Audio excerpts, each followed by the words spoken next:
the second of a series for the Philosophers in Their Own Words playlist on Nietzsche's Twilight of the Idols, and probably combined for the Great Text playlist. Let's skip over the epigrams and arrows, though they are well worth reading, and you might find a number of them fairly interesting.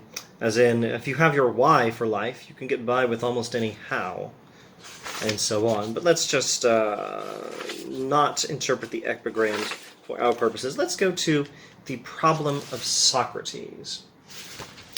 The wisest sages of all times have reached the same judgment about life. It's worthless. Always and everywhere we have heard the same sound coming from their mouths. A sound full of doubt, full of melancholy, full of fatigue with life, full of hostility to life. Even Socrates said, as he died, "Living, that means being sick a long time. I owe a rooster to the savior, Asclepius." Now, the backstory is in Plato's Phaedo. When Socrates dies, he says something about owing a rooster to Asclepius. Asclepius is the god of healing.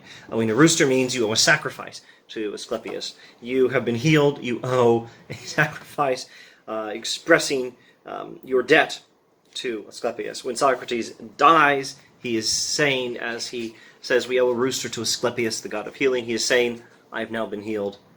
I owe gratitude to the god of healing. How is he being healed while he's dying? Well, because life is the disease. That is at least one fairly straightforward and common way of reading this passage in Plato. This seems to be how Nietzsche is reading the passage in Plato. Socrates is full of fatigue with life, full of hostility to life.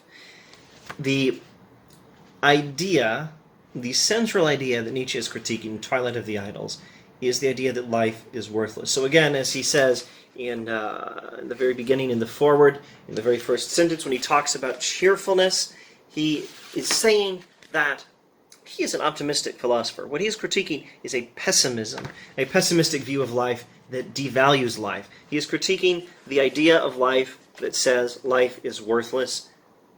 There is something which is to be valued, which is beyond this life, and this life itself is worthless. He is critiquing the devaluing of life by human civilization.